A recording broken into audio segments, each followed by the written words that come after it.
Hi YouTube, it's me, the Shy Pianist, or you may know me as Donald of Zephyr War Games, bringing you a Traptrix profile. So Dale has requested from me to bring you guys what would be in a sense a competitive Traptrix build. I believe this was generally influenced from the one player that we saw in Nottingham playing Traptrix in the Nottingham regionals, and so he turned around to me and said, "Look, if I was to bring Traptrix to next Sunday's Zephyr War Games regional, like how would you build it?" So this is what I've come up with. I also have a side deck. So yeah, let's get straight into the profile. But as always, guys, with my decks, they are standard size sleeves, so that's pretty much the casing point. And so yeah, this is just another spin-off version of my deck 43, Mr. Suzu, the Traptrix deck. So, let's get straight into monsters. So, pretty much standard by now, which you guys would know if you've seen the previous Traptrix builds. You obviously are playing triple Mammelio, such as your trap hole cards, and when it's special summoned, you can target one spell trap. You have to target one spell trap on your opponent's side of the field and destroy it. It is a compulsory trigger, so procs the Sarah as well. You're playing Triple Mantis. This is obviously your searcher for the Traptrix monsters, and then the quick effect to then bounce back a set card, a spell trap, and then back to your hand, and then you can set one. It's very useful to have when you have Sarah on the field to then obviously get off Sarah's effects during your opponent's turn. Next, we have two Traptrix Attracts, just for the fact that it is just more Traptrix in the deck, but it just is very handy to just have by just normally summoning her, you effectively make every trap hole card a hand trap, and also to side note that any normal trap card that activates or the effects of your normal trap hole cards cannot be negated. So activation and effects. So your imperms can't be negated. If you have like Waking the Dragon, can't be negated, and all that funny interaction with this card. Next, to round up the Traptrix lineup, we are playing two Traptrix Dynir. She is your Reviver, generally sense is your normal summon, Reviver Traptrix from your grave, and then just go into rank 4. Nothing really on that part, but she also has the effect that if she is special summon, you can set a trap hole card from your graveyard, but then banish it during your the end phase of your next turn. So yeah, it's just generally just to make a rank 4 play, and just from that. For the other monsters in the deck profile, we obviously are playing hand traps. So because this is just triple Ash, just any hand trap you really want in this for the most part. Obviously Ash is just the most universal or more hitting against the meta decks. So obviously play triple Ash. Triple Tin Goldfish, so this is just to make sure that you at least have just to make a rank 4 play, and it also will, if pulled off, you will OTK. So yeah, so that's it for the monsters. For the spells, as I was saying, OTK, we are playing the Utopia package, so we are playing the 1 double nothing. We also are playing triple Called by the Grave.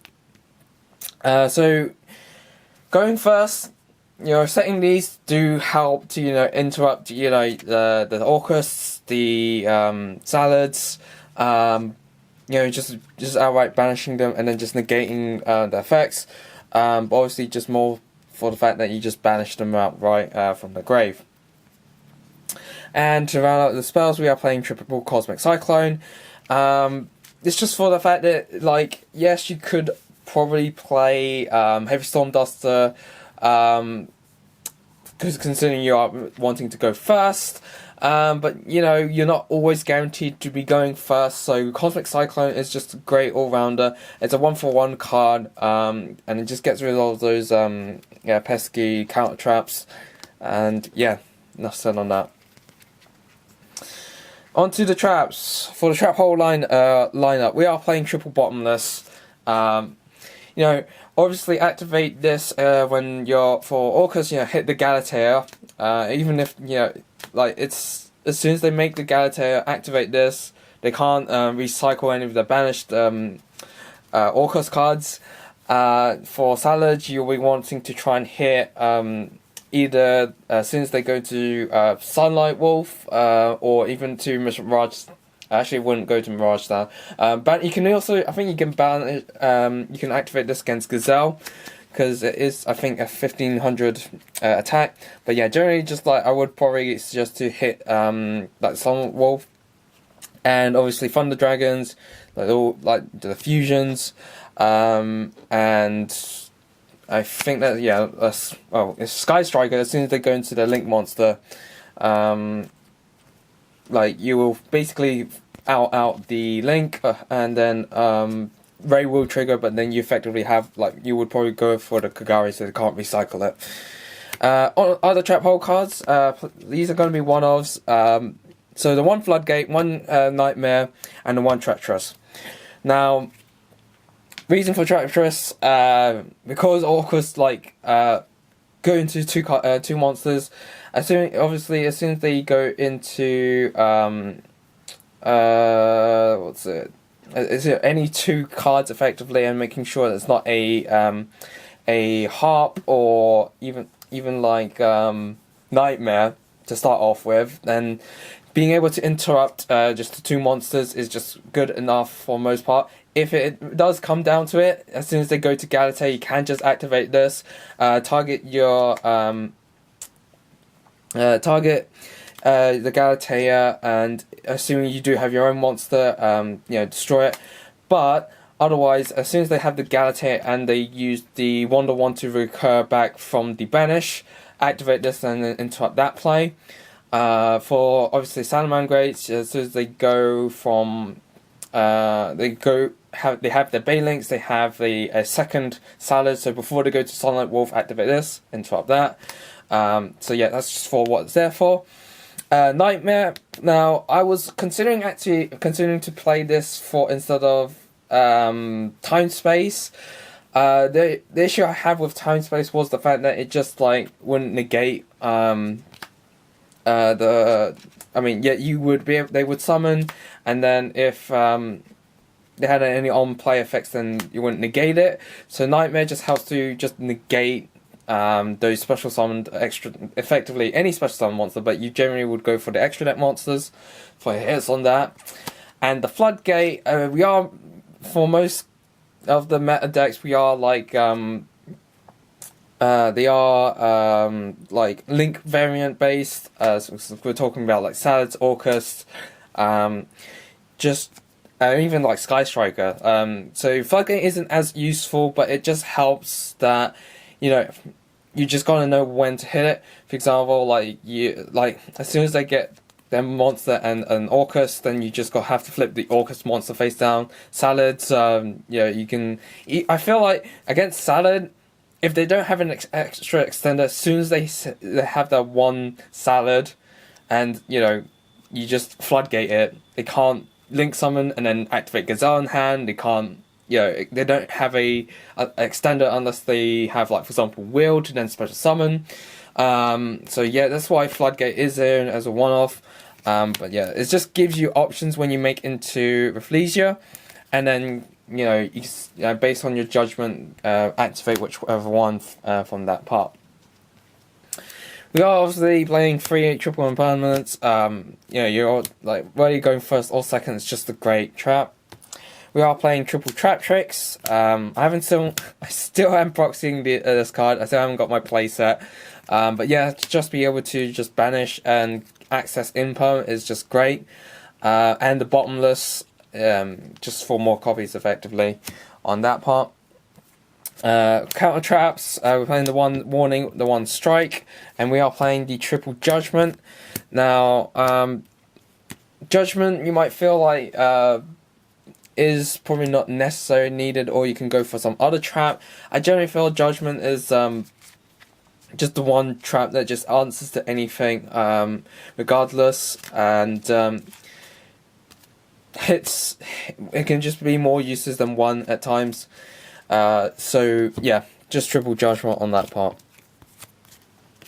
For the let's go to side deck then. So if I was the side, we are playing triple gamma seal, just out boards if you're made to go second, because they you know, if you're playing, you know, game one, like whether you win it, like say you won game one, so they say, oh, okay, you're playing Traptrix now, you know, making you go second, so you just need some going second cards. And of course we're going to second as well. Triple DD Crow. DD Crow just seems to be one of the most useful hand trap, aside from Ash, because, you know, Orcus banish the heart if they send to grave. Salad, you hit whatever they want to send from deck to grave with Gazelle. Sky Striker, you hit like whatever the spell they need to grab back with, whatever they target back with Kagari, or you can even hit the Ray. You know, just uses on that on the meta decks. Yeah, enough said really on that. Triple Super Poly. The deck really doesn't need to use their extra deck space, so like you can just having opening up this with going second. Yeah, you want to like make use of their extra deck zone so you can make Traptrix Sarah, but more times than enough, you can trade that off just to use the Super Poly, or more so. Yeah. Just to interrupt their plays or break their boards. 2 system down for that Orcus matchup, because Orcus is just the most most around, most relevant. Onto traps. 1 Imperial Order. So because we are pretty much a trap based deck, Imperial Order just helps to just answer to Sky Striker mainly. Yeah, just other than that, and we are playing the triple evenly, because just for more going second cards and just decide that sort of stuff in. Onto the extra deck, we are playing triple Traptrix Sarah. I did mention this before my normal Traptrix profile, or even just like the fact that you will be burning through a lot of these, and like most of your plays do end up just having, you have to go into Traptrix Sarah first, and then you'll be able to effectively plus a lot more with her on the field. And yes, she can be destroyed very easily, so that's why I'm playing the 3. We are playing the 2 Rafflesia. One of the best monsters to just like rank for the going first, because of the access of the Traptrix, and the fact that it can also protect your Traptrix monsters is also good on that part. For other rank 4s, we are playing the Utopia double package, as I've shown the double or nothing. We're also playing the 1 lightning in the case that Utopia double does get negated, so you can just go straight into lightning and go for that play. The 1 Gargoyle Cowboy and the 1 Tornado Dragon for this is generally for game. Reason why is that Traptrix is a very grindy deck.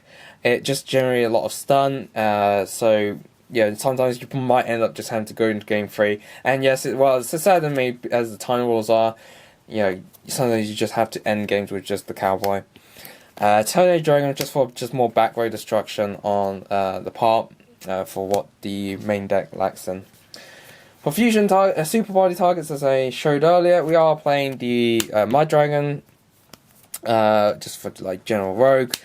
Diplex Chimera over Violet Chimera for the Salad matchup. This just hits a lot more options and interrupts their play a lot more. But yeah, you can argue for it probably just does the same thing anyway. Gonna play the Starving Venom and the Predaplant Triflovertium. Vertum. Sorry. You might find that this is a bit of an overkill for the most part against the Orcus, but generally this is for when they're going through the plays, yes, they're like most of the time they probably have the one one Gallatin and another Orcus monster to then go into IP. But then you'll have some cases and situations where you do need to get rid of the 3 darks. So that's what I'm putting this in for. And the Dragostapelia Predplant, just for the Fundament Dragon matchup, just to out their big boss monsters. So that is it for the deck profile. Hopefully this was just might inspire you guys to at least try out Traptrix for a regional. Probably I don't know if you're that crazy enough to do it. It's very fun, but not a very good rogue deck for what it is. It has a lot of answers, especially with the trap hole cards, to answer a lot of the meta decks. Well, yes, it's not fast, but basically the potential is there, and it depends on your matchups as well, whether you're going to face more and whether you've built your trap hole lineup to access more to one certain deck or another. But yeah, that is it really. Thank you for watching. Don't forget to like, comment, and subscribe. And as always, guys, happy dueling!